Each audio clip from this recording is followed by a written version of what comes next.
A friend in need. Ben was a small boy with a big heart. He loved playing in his garden, chasing butterflies and building magnificent sandcastles that the tide always seemed to cruelly destroy. He had one best friend, a girl named Lily. Lily was clever, always with a book in her hand, and she had a mischievous glint in her eye that hinted at secret adventures. One sunny afternoon, Ben and Lily were playing hide and seek in the woods behind Ben's house. It was a game they played often, their laughter echoing through the trees. This time, Lily was hiding, and Ben was searching. He looked behind trees, under bushes, and even peeked inside hollow logs. He couldn't find her anywhere. "Lily?" he called, his voice a little shaky. The woods seemed much bigger and darker now that she was missing. He called her name again, louder this time, but only the wind answered. He started to feel a little bit scared. The sun was beginning to set, casting long, spooky shadows. He was all alone. Ben ran home, his heart pounding in his chest. He burst through the front door, his breath coming in ragged gasps. His mom, Sarah, was in the kitchen, making dinner. She looked up, surprised to see Ben so upset. "What's wrong, honey?" she asked gently. Ben could barely speak, but he managed to stammer out, "Lily, she's lost." Sarah's face turned serious. She immediately grabbed her phone and called Lily's parents. While waiting, she comforted Ben, giving him a warm hug. "Don't worry, sweetie. We'll find her." Lily's parents were already looking for her. They had been worried when she didn't come home for dinner. Together, the adults and Ben organized a search party. Neighbors joined in, their flashlights cutting through the darkening woods. They called Lily's name, their voices blending together in a chorus of concern. Ben felt a wave of guilt wash over him. It was his game, his fault that Lily was lost. He felt terrible. He wished he had been more careful, more responsible.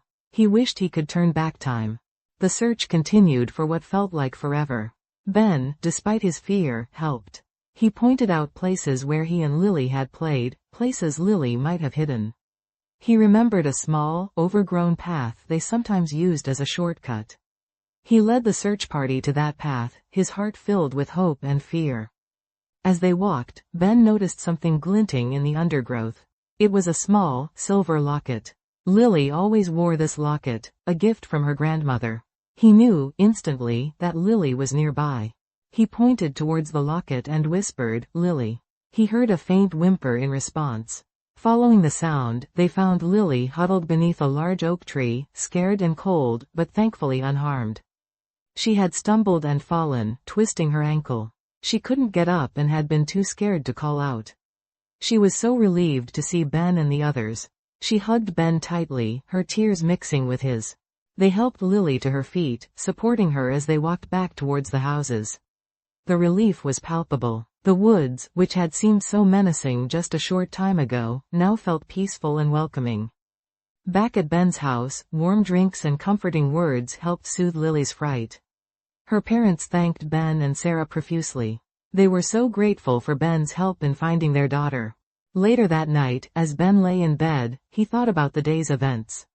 He had been scared, but he had also been brave. He had helped find his best friend, and in doing so, he had learned a valuable lesson about friendship and responsibility. The next day, Ben and Lily returned to the woods, but this time, they stayed on the well-trodden paths. They played a different game, one that was less about hiding and more about exploring together. They talked about their fear and their relief. They talked about their friendship and how important it was to look out for each other. Their bond had deepened. They understood each other better than ever before. They knew that even in difficult situations, true friends are always there for each other. Weeks turned into months, and the incident became a story they shared often. It reminded them of the importance of staying together and looking out for one another. They continued their adventures in the woods, but with more caution and a newfound appreciation for safety. Their friendship, strengthened by the shared experience, blossomed into something even more precious. One afternoon, while helping his mom with the garden, Ben found a tiny, delicate wildflower pushing its way through the soil. He carefully dug around it, protecting its fragile stem. He knew it would take time to grow, just like their friendship, but he was patient. He knew it would be worth the wait. He carefully transplanted it into a small pot, and he knew he would always remember the day he found it, just as he would always remember the day he found Lily. The flower became a reminder of their adventure, a symbol of their resilient and enduring friendship, a testament to the strength of a friend in need. Years passed. Ben and Lily grew up. They went to different schools, had different interests, but their friendship remained a constant in their lives. They supported each other through thick and thin, always knowing that no matter what happened, they would always have each other's backs. Ben's garden grew larger, filled with flowers of all shapes and sizes. He often thought of the little wildflower he had saved all those years ago. It was a reminder of a crucial lesson he had learned as a boy, a lesson about friendship and responsibility, about facing fears and helping others, a lesson about the true meaning of a friend in need. He knew, without a doubt, that he and Lily would always be there for each other, always.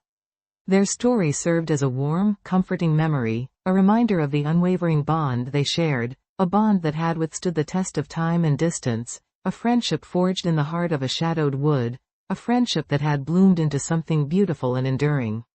And every time he looked at the flower, now grown tall and strong, it would always remind him of the day he found his friend. The day he learned the true meaning of what it meant to have a friend in need.